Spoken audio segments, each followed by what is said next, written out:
Christians magbindita man og lukay panahon sa pagsugod sa Semana Santa. So ato ni balikan kamay ha, kay sunod semana bindita na biya sa lukay. Mga igsoon, first, ang 40 ka adlaw nga pagsaulog nato sa kasakitan o kamatayon o pagkabanaw ni Lord Jesus, doon na gitawag og Semana Santa. Ug ang Semana Santa mao na ang katapusang bahin sa Kwaresma. Ug ang Semana Santa sugdan sa pagbindita sa lukay. Ang Christian karon naa ba day time nga ang katawan sa Dios magbitbit og mga lukay o mga palwa, ang tubag naa mo na mga igsoon. Gipahayag dinhi nga ang makasulod sa langit kadtong nagbitbit og mga palwa. So tulokay mo na mga igsoon, balik in taon mo sa simbahan nga gitukod ni Lord Jesus aron makabitbit mo lukay nga binditahan. Diay ato ba sa mga igsoon ang Gipadayag City 9 ato sa Jis. Tapos nini nakita ko ang dakong panon sa katawan nga walay makaihap ha, katawan sa Dios. Gikan sila sa nagalaing-laing nasod, banay yung katawan o nagbarog sila at tubangan sa trono sa nating kaldero. Nagbiste sila puti o nagbitbit og mga palwa. Naninggit sila sa pagingon ang atong kaluwasan nagikan sa atong Dios nga naglingkod sa trono o gikan sa nating kardero. So kadtong mga tao nga nangaluwas, nagbitbit dahil sila mga palwa. Inadol mo pasabot ang katawan nga makasulod sa langit, mao tong nagbitbit og palwa nga gibinditahan, mao na ang bindita sa lukay. Now, ang Semana Santa mga igsoon,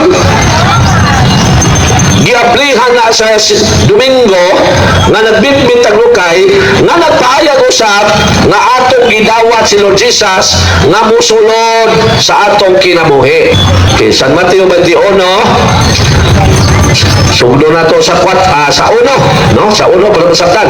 Sa doon na sila sa Jerusalem ug niabot na sa Betpahi sa bungtod sa mga Olibo, gipauna ni Jesus ang duha ka mga tinunan ug giingnan niya sila. Pangadto kamo sa balangay nga anaa sa unahan ug makaplagan ninyo ang usa ka asno nga gigot uban ang nati niini. Badbali sila og dad-angan ni kanako ug kun may padlong kaninyo ingna siya nga nagkinahanglan niini ang Ginoo ug ipadala dayon niya ang asno ug ang nati. Kini nahitabo aron matuman ang giingon sa propeta. Sulti ang siyudad sa Sion, karon moani kanimo ang imong hari. Malubo siya og magkabayo og asno ug usa og sa nati niini. Busa miuna paglakaw ang matinunan ug gituman nila ang gisugo ni Jesus. Ug ilang gidala ang asno ug ang nati ug gihapinan nila sa ilang mga bisti ug may kabayo si Jesus. Usa ka dakong panod sa mga tao may bakbak sa ilang mga sapot dito sa dalan. Samtang ang uban nanmutol og mga sangas kaoy ug gikatag sa agianan. Ang mga tao nga nagbarog naguna kang Jesus, ingon man ang mga sumusunod, ingon man ang mga nagsunod kaniya naninggit. Dalaygon ang kaliwat ni David. Bulahan siya nga mianhi sa ngalan sa Ginoo, dalaygon ang Dios. Mao ni mga igsoon ang buhaton sa mga Christians karong adlaw Domingo pagsugod sa Semana Santa. Now, nganong ang mga adlaw sa Semana Santa gitawag man naghuli? Gitawag na sa simbahan og huli mga igsoon kanya ng panahona misakripisyo ang Diyos nga anak na mo si Lord Jesus sa iyang kinabuhi alang sa kasalanan sa katawhan nga mga Hudiyo. Buingon dahil ng uban, waday labot ang dili Hudiyo bro. Mga igsoon, we always remember this ha, nga si Lord Jesus tungod sa pagpakasala sa mga Hudiyo nagpakamatay siya sa cross, pero ang iyang kamatayon naghatag usab og kaayuhan sa mga dili Hudiyo. Ato masahon mga igsoon ang Roma 11:11. Salamat Lord. Gingon din mga igsoon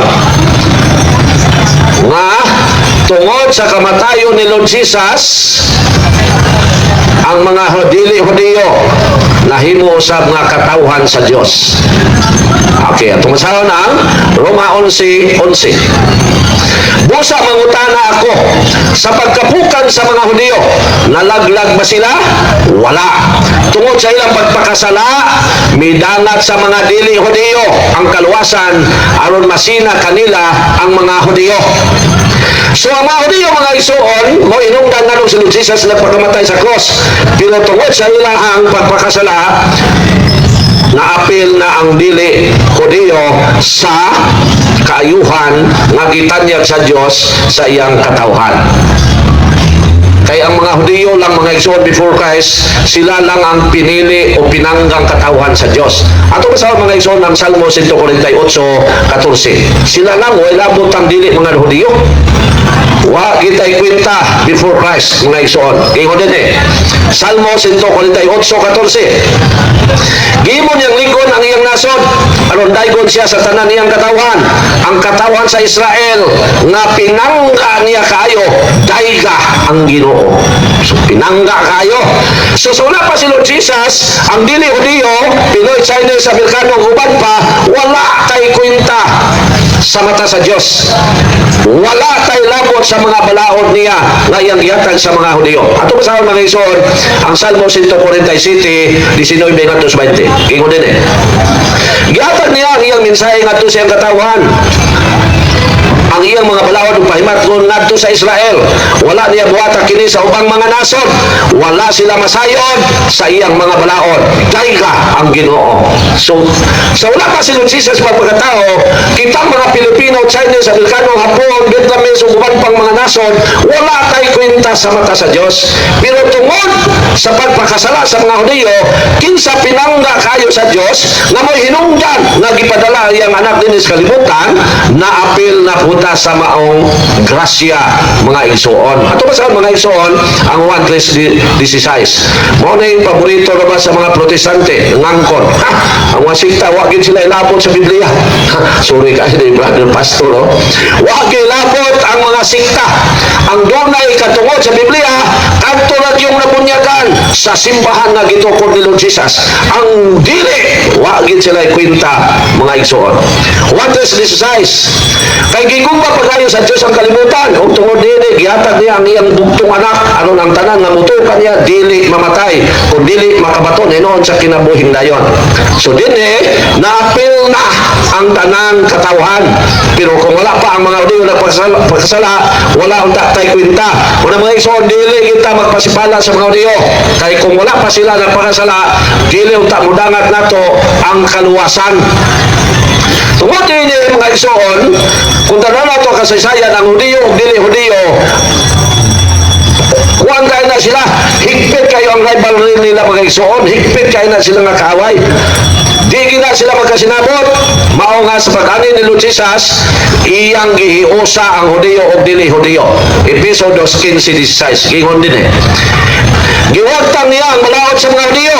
Laki pang mga kasuguan o mga kalagdaan nini. Aron gikan sa duha ka kaliwatan, mahimo diya kaniya ang usa ka katawhan.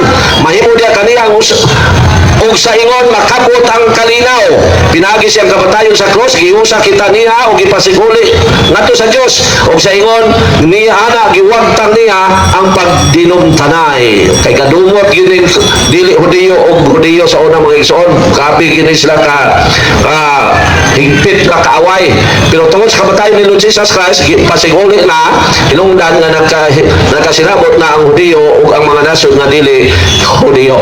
So wala mga igsoon na tungod sa pagpakasala sa mga Hudiyo na ibaligta. Now, tungod sa kasakitan ni Lord Jesus nga itong giselebrate sa katapusan simana, inungdan nga nung gitawag na huli ang mga adlaw sulod sa Simana Santa. Holy Monday, Holy Thursday, Holy Wednesday, Holy Thursday. Pero ang question na po, nganong ang Holy Thursday gitawag manad Monday Thursday? Ako na ningiwali how many times sa Santo Tomas o sa Tagum, pero since nasayong ko nga karon pa diyang 20 ang Easter Sunday, so akong balikan. Nganong gitawag mapod ang Friday o Good Friday? Na namatay man si Lord Jesus ana. O ug nganong ang Sabado Santo gitawag man na og Black Saturday. Mga igsoon, ang tanang adlaw sa semana, huli na siya kay mo na ang last week sa pagsakripisyo ni Lord Jesus alang sa kaluwasan sa tanang tao. O dunay espesyal nga pagtawag ang Huwebes Santo, Biyernes Santo, ug Sabado Santo tungod sa mga importanteng mga butangan na itabo niya ng mga panahona. Si Lord Jesus, ang Huwebes Santo, gitawag na siya o Monday Thursday, kay nianang higayuna, naghatag og sugo si Lord Jesus nga sa ulogon ang Santos nga misa. So gingon din ni mga ison sa San Lucas 22 17 katos 20 gingon din unya gikuha ni Jesus ang kupa ug nagpasalamat siya sa Dios ug mingon, dawata kini ug bahina ninyo kay sultihan ko kamo nga sukad karon dili na ako moinom nining bino hangtod nga moabot ang gingharian sa Dios. Unya gikuha niya ang pan ug nagpasalamat siya sa Dios. Unya gipikas-pikas niya kini ug gihatag kanila nga nagingon, mao kini ang akong lawas nga gihatag alang kaninyo. Buhata ninyo kini agig paghandom kanako. Mao ni ang sugo ni Lord Jesus mga igsoon nganong gitawag o Monday Thursday ang Sabat ang Huwebes Santo. Kundi gikan sa Latin word nga mandatum. Mandatum meaning command, sugo, mandate, mando.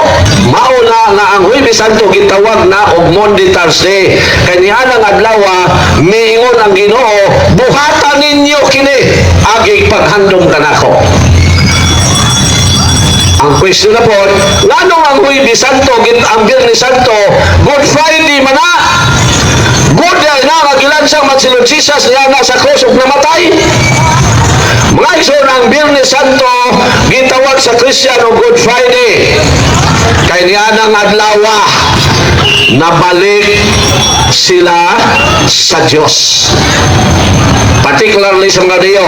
Akong balikon ha. Good Friday ni ang Biyernes kanya ng adlaw. Ang mga Hudiyo nga nahimulag sa Diyos nabalik ngadto sa Diyos. Pinaagi sa kamatayon ni Lord Jesus. Good Friday ni kay pinaagi sa kamatayon ni Lord Jesus ang dili Hudiyo nga mao kitang mga hintel nahimo ng tabahin sa grasya sa Diyos o nahimo ng katawhan sa Diyos. Mao na nga gitawag o Good Friday. Now, nahimulag ba dahil ang mga Hudiyo sa Diyos? Ang tubag nahimulag. Ato basaw na ngayon ang Rosari 17:20. Si Lord.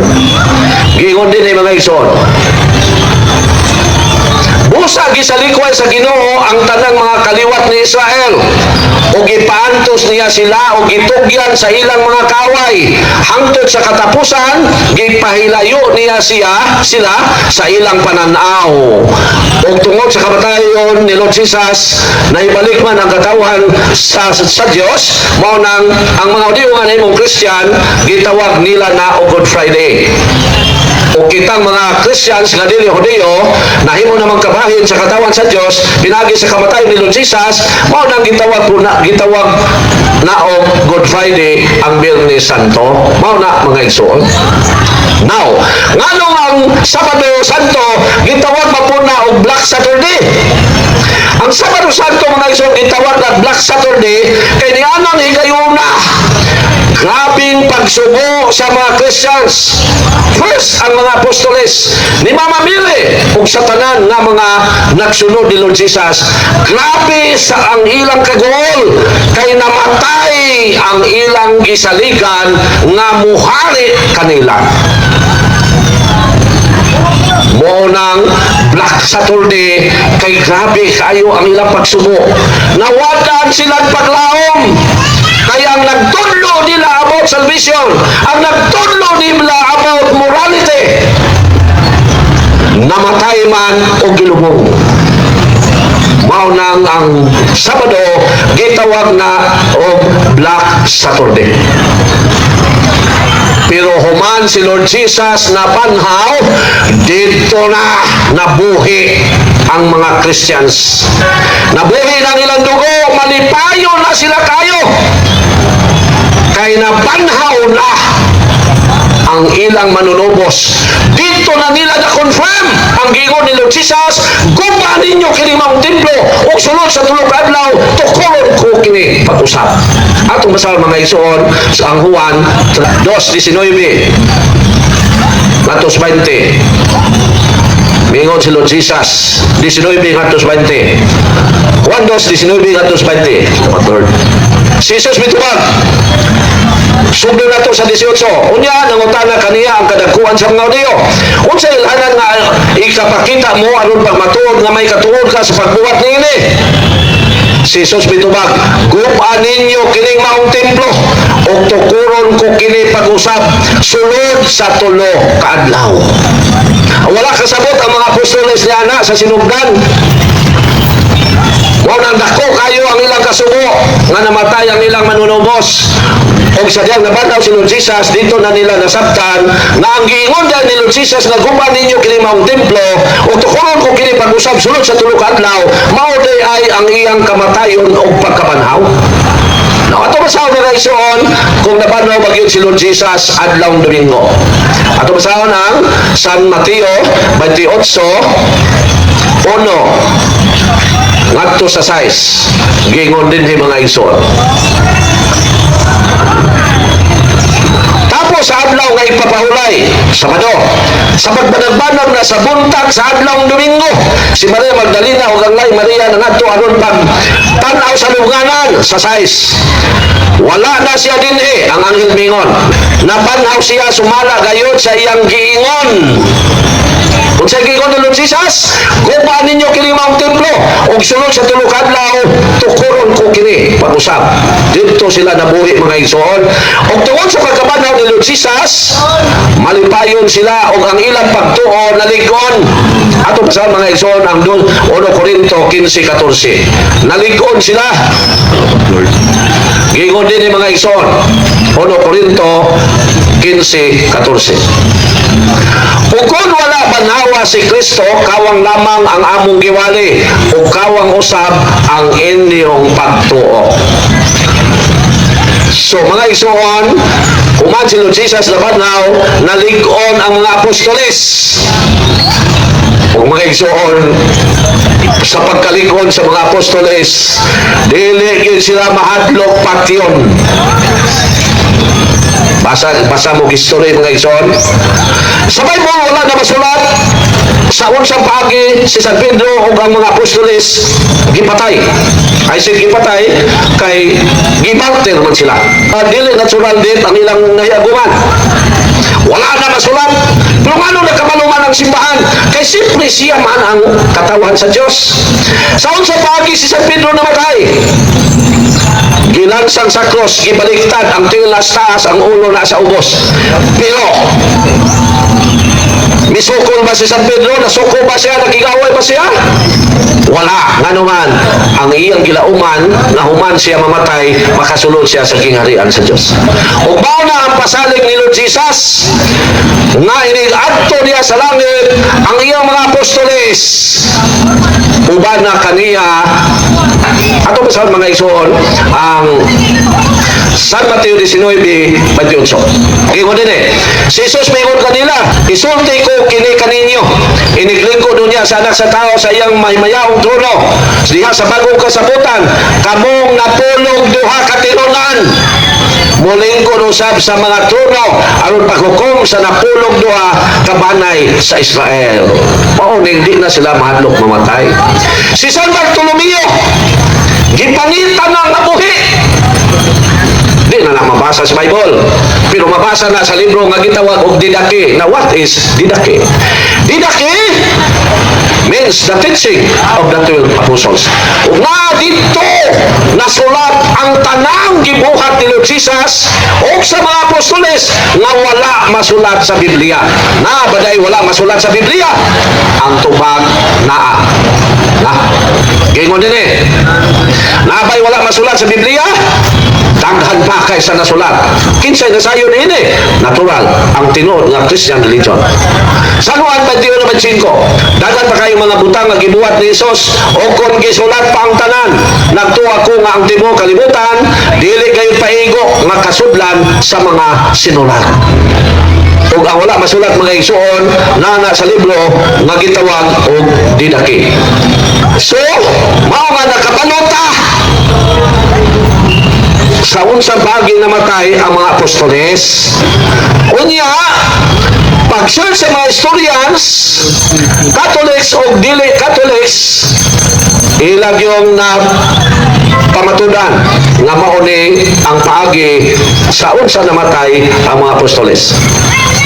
Si San Bartolomeo, tungod siyang kalipay nga nabanaw ang iyang magtutudlo nga si Lord Jesus, wagin siya muhilak bisag gamay sa diyang gipanitan siya usa namatay. Bilaliman mo mga igsoon. Panitan ka, San Pablo, gipuplan o gulo. Pero sa wapaputli, wag yung magpakiloy. Unya si San Pablo mga igsoon, pagkaputol sa iyang ulo, may untol nagkatulo. Nagmilagro ang iyang ulo. Pag untol pirmino, sirit ang fountain tubig. Pag untol, sirit na sa tubig. Pag ikatulong untol, sirit na sa tubig. Way ulan ha. Walang miracle ni San Pablo. Si Saint John, pero ang pinakasakit o kamatayon si Saint John unta. Kanang pinakabata ang apostoles. Walang pinakasakit o kamatayon. Kay ginunod na sa kawa nga nagbukal ang mantika. Ang mga pagano nagtanaw. Pag-itsa niya sa kawa, mitindog, maninuog, nagwali, ingon ng mga pagano. Sa mo gining natawanan eh? Gamhanan yung kain ng ilang Diyos. Mitindog, hinuog, nagwali. Muna gilapay siya sa Islas Patmos. O dito sa Islas Patmos, siya rin tao, kauban niya mga mananap. Dito niya nasulat ang Revelation. Dito gipadayag sa Diyos ni San Juan ang nahitabo na ngawa niya mahibawi o ang mahitabo pa sa umaabot na panahon. Gipadayag 1:19. Atong sahod mga igsoon, gingon din eh. Isulat ang mga butang na imong nakita, ang nahitabo karon o ang mahitabo pa. Dito ni nasulat sa Islas Patmos mga igsoon. Si St. Thomas dito na sa India gipatay. Gisigilag dunggab, way undang dunggab hangtod namatay. Mao na si Santo Tomas. Ug daghan pa si St. James Dales, gihulog sa kampanaryo, pagtugpa buhi pa, giadto sa mga pagano, gimaso ang ulo, tuasik ang utok. Naliman mo ana. Mingon lang mga pagano sa istorya, saan ning natawanan, di man mahadlok mamatay. Mao na mga igsuon. So, dili ordinaryo mga Christians, isugayo, nganuan, nabanhaw ang ilang manunugos. Ang founder ni bro, sa End Times Message, namatay na itong 1965, wag yun ubangon ng tulong. Wag yun. So, mga mga ison, ang last week sa Lenten season, gitawag o huli. Kay, yan ang mga panahon na, grabe na mga pagsakripisyo sa itong Ginoo.